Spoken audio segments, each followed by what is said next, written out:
बाद जो नया इन्होंने स्लोगन दिया है कि इसको रिवाइव किया जाए।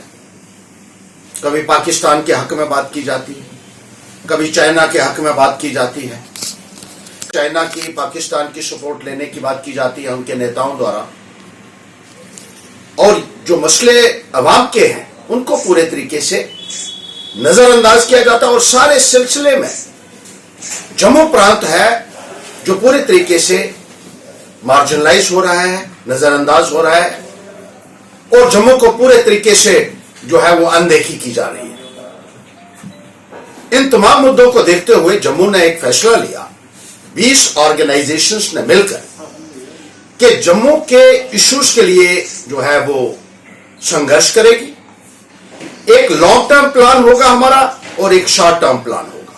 लॉन्ग टर्म प्लान यह होगा कि अल्टीमेटली जम्मू को स्टेटहुड से ही जम्मू प्रांत की समस्याओं का समाधान हो सकता है, और शॉर्ट टर्म में जो जम्मू को डेवलपमेंट में अनदेखी की जा रही है, जो एलोकेशन ऑफ फंड्स में जम्मू को इग्नोर किया जा रहा है, जो मुलाजमत में जम्मू को डिस्क्रिमिनेट किया जा रहा है, इसके विरोध में जम्मू की संस्थाएं जो है वो अपनी आवाज को बुलंद करेंगी। बहुत भारी रोष जम्मू प्रांत के लोगों में देखने को मिल रहा है, और यह कहा जाता था कि 370 के अबॉलिश होने के बाद जम्मू को सशक्तिकरण किया जाएगा, जम्मू को एक बोनांजा दिया जाएगा, जम्मू में विकास होगा, जम्मू में डेवलपमेंट जो है वो और रफ्तार पकड़ेगी। लेकिन 370 के अबॉलिश होने के बाद भी यह देखा गया है कि भेदभाव ज्यों का त्यों है, बल्कि स्थिति जो है वो बद से बदतर हुई है।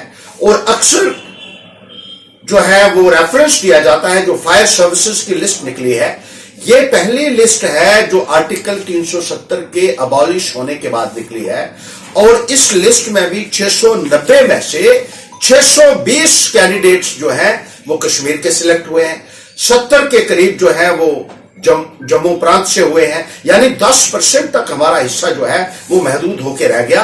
और कठुआ जैसे जिले को एक एक कैंडिडेट जो है वो ओपन मेरिट कैटेगरी में मिला है। आप हिसाब लगा लीजिए कि किस तरीके से यहां के राष्ट्रवादी लोगों को पूरे तरीके से इग्नोर किया गया है, डिप्राइव किया गया है। इसी तरीके से जो भी फैसले केंद्र सरकार ले रहा है वो कश्मीर को मद्देनजर रख के लिए जा रहे हैं, जम्मू को पूरे तरीके से इग्नोर किया जा रहा है। 4G को इसलिए बंद कर दिया गया है क्योंकि कहा जा रहा है कि कश्मीर में हालात ठीक नहीं है। शोपियां में बम विस्फोट होता है तो गांधीनगर में बंद कर दिया जाता है, नेट को बंद कर दिया जाता है। उसका असर जो है वो जम्मू प्रांत के ऊपर देखने को मिल रहा है। यहां एक इन्वेस्टर समिट होनी थी जम्मू में, जिसके लिए यह कहा गया था कि 1 लाख करोड़ रुपया जो है वो समिट भी इसीलिए कैंसिल कर दी गई क्योंकि कश्मीर के हालात ठीक नहीं है।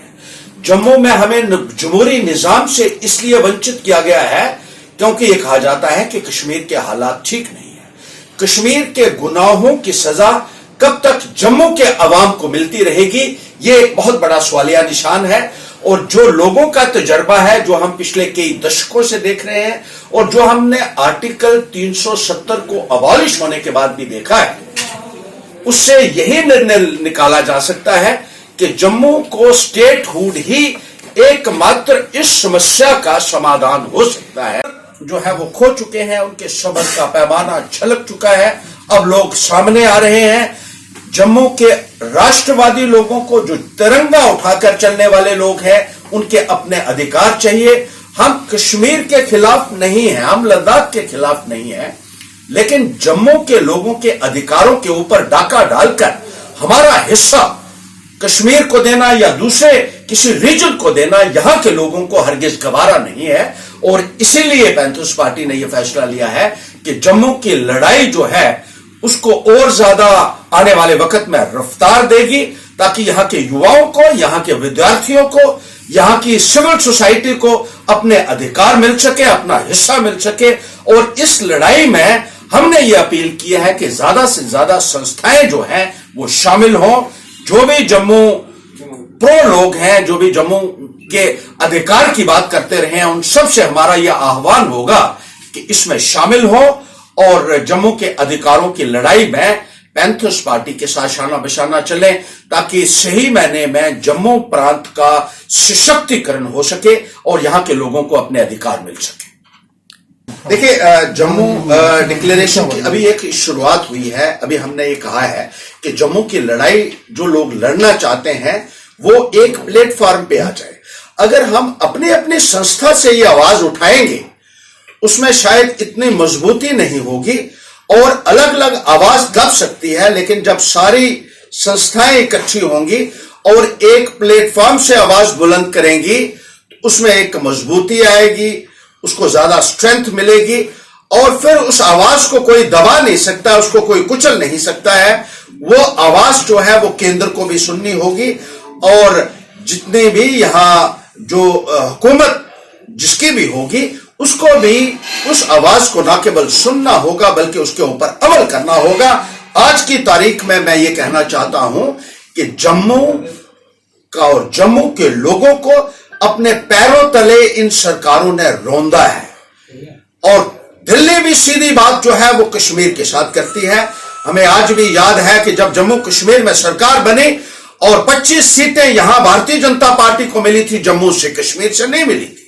2 मेंबर पार्लियामेंट की सीटें मिली थी, लेकिन नरेंद्र मोदी जी ने अपनी पहली दिवाली सरकार यहां बनने के बाद कश्मीर में मनाई थी। यह दर्शाता है मानसिकता और जिस तरीके से आज भी अपीचमेंट एक चल रही है कश्मीर की, और जम्मू को जो है वो पूरे तरीके से जैसे हमने कहा कि नकार दिया गया है। लद्दाख के लिए भी जो है वो बहुत सारे ऐलानात आज की तारीख में हो रहे हैं। अब हाल ही में जो दिल्ली के नेता लद्दाख में गए, वहां उन्होंने कहा कि आपकी जमीनों को बचाने के लिए, आपके रोजगार को बचाने के लिए, आपकी आइडेंटिटी और कल्चर को बनाने के लिए कॉन्स्टिट्यूशनल सेफगार्ड्स जो है वो मुहैया करवाए जाएंगे। लेकिन वही बात जब जम्मू के लोग कहते हैं तो कोई सुनने के लिए तैयार नहीं होता है। इसलिए यह जरूरत है कि हम सब मिलकर जम्मू की जो बात करते रहे आज तक, आज मुझे लगता है कि कोई दिक्कत नहीं होनी चाहिए जम्मू बेस्ड संस्थाओं को, और जो लोग अपने आप को पॉलिटिकल पार्टी के नुमाइंदा मानते हैं। अगर हमारा नौजवान आज सड़कों के ऊपर बैठा है और उसकी सुनवाई नहीं हो रही है, तो ऐसी संस्थाएं बनाने का क्या फायदा है जम्मू के लोगों को, जो अपने नौजवानों के अधिकार की लड़ाई नहीं लड़ सकते हैं, जो अपनों लोगों के लिए बोल नहीं सकते। सर, जम्मू में इस वक्त दीपिका रजावत जो एडवोकेट है, उसका एक ट्वीट जो है बड़ा फेमस हो रहा है और कुछ पार्टियां भी जो है उसको तूल देने में लगी हुई हैं।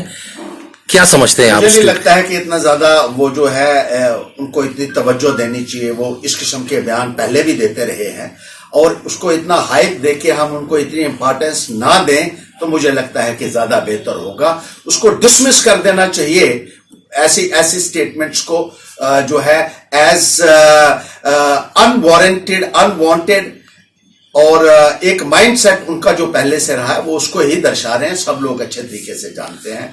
मुझे नहीं लगता है कि ऐसे लोगों को ज्यादा अहमियत देने की जरूरत है। क्या लगता है, राजनीतिक कुछ हो रहा है, ये पॉलिटिक्स की जा रही है इस पे? देखिए, पॉलिटिक्स तो हर जगह हो रही है। पॉलिटिक्स, अगर आप कहेंगे कि कहीं पॉलिटिक्स नहीं है तो मुझे लगता है कि वो हम हकीकत से परे की बात कर रहे होंगे। पॉलिटिक्स तो हर कोई यहाँ कर रहा है, कौन नहीं कर रहा है। सबसे बड़ी पॉलिटिक्स तो वो कर रहे हैं हमारे साथ जिनको हम लोगों ने वोट दिए, और इतने वोट हासिल करने के बाद आज आप देख लीजिए क्या हो रहा है। हमें मिल क्या रहा है? पूरे आश्वासन मिल रहे हैं, बड़े बड़े वादे हो रहे हैं, बड़े बड़े ऐलानात हो रहे हैं, आए दिन नए कानून बन रहे हैं। और कानून कौन बना रहा है? बाबू लोग कानून बना रहे हैं। आज की तारीख में आप दिल्ली में देख लीजिए कि एक कानून बनता है रातों रात और सुबह पता लगता है कि एक नया कानून आ गया, चाहे वो डोमिसाइल लॉ की शक्ल में हो, चाहे वो प्रॉपर्टी टैक्स की शक्ल में हो, चाहे वो पंचायती राज की अमेंडमेंट की शक्ल में हो, चाहे वो सिविल सर्विसेज रेगुलेशंस में अमेंडमेंट की शक्ल में हो। कानून बनाने का अधिकार या तो पार्लियामेंट को है या स्टेट असेंबली को है, लेकिन यहां क्लर्क और बाबू लोग जो है वो कानून बनाते हैं और जम्मू कश्मीर के लोगों के ऊपर वो कानून थोप दिए जाते हैं। जम्मू कश्मीर के लोगों का मैं ये मानता हूं कि एक अपमान भी है। अब देख लीजिए, जो हाल ही में एक कानून बना है जिसमें ये कहा है कि मुलाजिम को किसी को भी बाहर का रास्ता दिखाया जा सकता है। 22 साल की सर्विस और 48 साल जिसकी उम्र हो जाएगी उसको सरकार किसी भी वक्त बाहर निकाल सकती है। ऐसा कानून तो हमने आज तक कभी नहीं देखा। प्रॉपर्टी टैक्स का इन्होंने ऐलान किया और जब हम सब ने मिलजुल कर उसका विरोध किया उसके बाद कहा गया कि इसको नहीं लगाया जाएगा। कानून तो खारिज नहीं हुआ है लेकिन थोड़ी देर के लिए जो है उसको रोका गया है। और क्या जरूरत थी कि ऐसे माहौल में आप प्रॉपर्टी टैक्स लगाने की बात करते या ऐसा कानून बनाने की बात करते कि जब कोरोना है, जब जम्मू कश्मीर के हालात ठीक नहीं है, जब यहाँ एक मिलिटेंसी का आलम है, यहाँ जो इकोनॉमिक एक्टिविटी है वो पूरे तरीके से कोलैप्स कर चुकी है और आप कानून बना रहे हैं कि प्रॉपर्टी टैक्स जम्मू कश्मीर में लगाया जाएगा। अब एक नया पंचायत का कानून भी देख लीजिए, आप 3 दिन पहले बनाया गया है। इस किस्म के कानून आप थोप रहे हैं। ये कानून बनाने का अधिकार जो है ये सिर्फ इलेक्टेड रिप्रेजेंटेटिव्स को है। असेंबली बना सकती है, पार्लियामेंट बना सकती है, लेकिन रात को कानून बनते हैं, रात को लागू किए जाते हैं। ये कहां का जूरिस्प्रूडेंस है, मैं पूछना चाहता हूं इस सरकार से। और ऐसा लगता है कि अपनी मन मर्जी से जो भी इनका दिल करता है वो फैसला थोप दिया जाता है, वो कानून बना दिया जाता है। इसके बारे में भी अवाम को सोचना पड़ेगा, आने वाले वक्त में पॉलिटिकल पार्टीज को सोचना पड़ेगा। और इस किस्म की दबाव की, दमन की राजनीति जो है मुझे लगता है कि जमहूरियत का एक एंटीथीसिस है।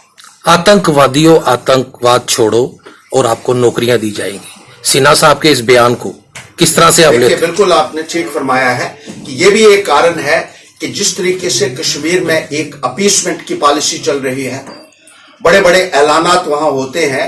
अभी हाल ही में जो लेफ्टिनेंट गवर्नर महोदय ने कहा है कि आप बंदूक छोड़िए, आपको गवर्नमेंट जॉब मिलेगा, आपको सेल्फ एम्प्लॉयमेंट स्कीम में जो है वो मदद मिलेगी। यहां हमारे नौजवान जो हैं, जो राष्ट्रवादिता की बात करते हैं, जो हिंदुस्तान जिंदाबाद का नारा लगाता है, जो भारत माता की जय कहता है, जो जय हिंद का नारा लगाता है, उसको पूछने वाला कोई नहीं है। लेकिन उनको एक मैसेज दिया जाता है, उनको एक ऑफर दी जाती है कि अगर आप बंदूक छोड़ेंगे तो आपको मुलाजमत में मिलेगी, आपको जो है सेल्फ एम्प्लॉयमेंट में भी आपको सरकार जो है वो असिस्ट करेगी। ये किस किस्म के पॉलिसीज को आप जम्मू कश्मीर में लागू करने की कोशिश कर रहे हैं?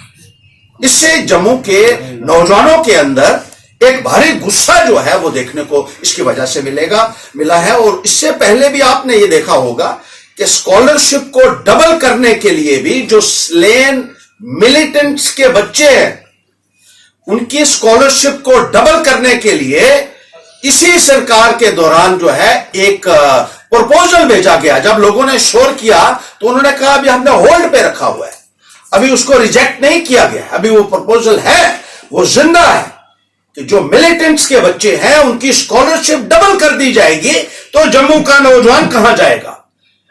इसी सरकार ने जब 11,000 पत्थरबाजों की रिहाई की और बीजेपी ये कहती थी कि इन पत्थरबाजों के खिलाफ राष्ट्रद्रोह का मुकदमा चलाएंगे, जब सरकार में आई इन्होंने उनको रिहा भी किया और इनके लिए पॉलिसीज भी बनाई। और उस वक्त जो है दिल्ली के होम मिनिस्टर जो थे उन्होंने कहा ये हमारे बच्चे, वो आपके बच्चे हैं, बहुत अच्छी बात है आप कीजिए, लेकिन ये किसके बच्चे हैं जो जम्मू में सैकड़ों की तादाद में हर चौक पर बैठे हुए हैं एमफिल और पीएचडी की डिग्रियां लेकर? उनके लिए आपने क्या सोचा है? पूरा देश खुला है और लखनपुर बंद है, उस पर आप बताइए थोड़ा। देखिए, ये जम्मू कश्मीर की कोई सुनवाई नहीं है। जम्मू कश्मीर को किसी गिनती में नहीं रखा हुआ है बीजेपी ने। जैसे मैंने कहा कि हमें कुचला जा रहा है, हमें इस्तेमाल किया जा रहा है। जम्मू कश्मीर को सिर्फ वोटों के लिए इस्तेमाल किया जाता है, सत्ता में आने के लिए। For ascending the throne of power we are used only for that, nothing else. Jammu is immaterial for BJP.